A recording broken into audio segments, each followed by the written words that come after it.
এই মুহূর্তে Medinipur medical college এবং হাসপাতালে নিষিদ্ধ স্যালাইন কাণ্ড নিয়ে উত্তাল হয়ে রয়েছে গোটা রাজ্য। কাঠগড়ায় স্বাস্থ্য দপ্তর, এমনকি স্বাস্থ্য সচিব নারায়ণ স্বরূপ নিগম। উঠে গেছে একাধিক প্রশ্ন, এমনকি স্বাস্থ্যমন্ত্রী তথা মুখ্যমন্ত্রী মমতা বন্দ্যোপাধ্যায়ও প্রশ্ন ছুড়ে দিয়েছেন তার দিকে। আরজিকর ঘটনার পর থেকেই তার বিরুদ্ধে একাধিক প্রশ্ন উঠে গিয়েছিল। এমনকি আরজিকর হাসপাতালে কর্মরত তরুণী চিকিৎসকের ধর্ষণ ও খুনের ঘটনার প্রতিবাদে স্বাস্থ্য সচিব নারায়ণ স্বরূপ নিগমের পদত্যাগের দাবি তুলেছিলেন জুনিয়র চিকিৎসকেরা। 1.5 মাস অবধি আন্দোলন অনশন করেছিলেন জুনিয়র চিকিৎসকেরা। তাদের মুখ্য দাবি ছিল স্বাস্থ্য সচিব নারায়ণ স্বরূপ নিগমের পদত্যাগ। স্বাস্থ্য সচিবের বিরুদ্ধে একাধিক মারাত্মক অভিযোগ তুলেছিলেন জুনিয়র চিকিৎসকেরা। আরজিকরের সেই রেশ কাটতে না কাটতেই এবার ফের মেদিনীপুর মেডিকেল কলেজ এবং হাসপাতালে এক গর্ভবতী মহিলার মৃত্যুকে ঘিরে ফের একবার উত্তাল হয়ে গেছে রাজ্য রাজনীতি। আর এরপরেই স্বাস্থ্যমন্ত্রী তথা মুখ্যমন্ত্রী মমতা বন্দ্যোপাধ্যায় চরম ভর্ৎসনা করেছেন নারায়ণ স্বরূপ নিগমকে। তিনি প্রশ্ন ছুড়ে দিয়েছেন কী করে এই ঘটনা ঘটল। আর তারপরেই মেদিনীপুরের স্যালাইন কাণ্ড নিয়ে তীব্র ক্ষোভ জানালেন অভিষেক বন্দ্যোপাধ্যায়ও। এর আগে আরজিকর কাণ্ডের ঘটনায় যতটা বিরক্তি অসন্তোষ প্রকাশ করেছিলেন তিনি, মেদিনীপুরের ঘটনা নিয়েও যেন তার অসন্তোষ লেশমাত্র কম নয়। তার সাফ কথা, স্যালাইন কাণ্ড নিয়ে সার্বিক তদন্ত হওয়া উচিত, দোষীদের যেন দৃষ্টান্তমূলক শাস্তি হয়। মেদিনীপুরের এই ঘটনাকে নিয়ে এর আগেও সাংবাদিক বৈঠক করেছেন মুখ্য সচিব মনোজ পন্থ। তবে মুখ্যমন্ত্রী মমতা বন্দ্যোপাধ্যায় এখনও এ ব্যাপারে বাইরে কিছু বলেননি। সেদিক থেকে শাসক দলের শীর্ষ স্তর থেকে এই প্রথম মেদিনীপুরের ঘটনা নিয়ে চড়া প্রতিক্রিয়া দেওয়া হলো। বুধবার ফলতায় সেবাশ্রয় শিবিরে গিয়েছিলেন অভিষেক ব্যানার্জি, আর সেখান থেকেই একাধিক ইস্যু নিয়ে তিনি সরব হলেন। বক্তব্য রাখার শুরুতেই অভিষেকের পরপর তৃণমূল নেতা খুন নিয়ে মুখ খোলেন। তিনি বলেন, দল বড় হলে মতানৈক্য মতভেদ স্বাভাবিক, কিন্তু কেউ দলকে দুর্বল করে দিতে চাইলে রেয়াত করা হবে না, দলের ঊর্ধ্বে কেউ নন।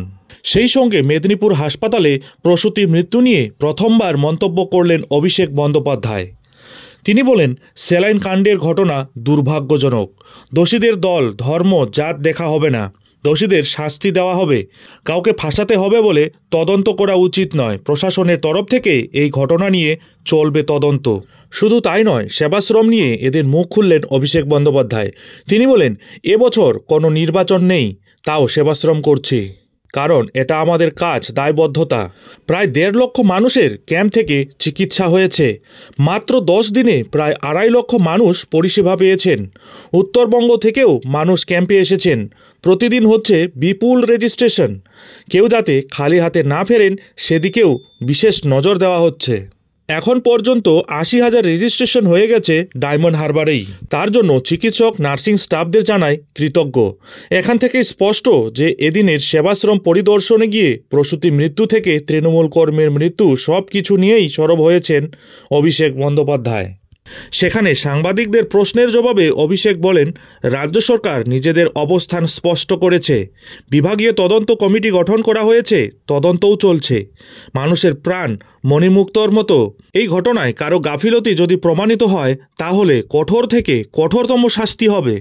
তৃণমূলের সেকেন্ড ইন কমান্ড তথা সাংসদের কোথায় এমন কাজ এই সরকার আগেও করেছে।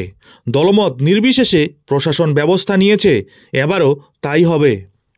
এদিন ফের একবার আরজিকরের ঘটনার প্রসঙ্গ তোলেন অভিষেক বন্দ্যোপাধ্যায়। মনে করিয়ে দেন যে সঞ্জয় রায়কে কলকাতা পুলিশ 24 ঘন্টার মধ্যে গ্রেপ্তার করেছিল। সেই মামলার তদন্তে সিবিআইয়ের 5 মাস লেগেছে। কেন এত সময় লাগলো, সেই প্রশ্ন সকলের করা উচিত।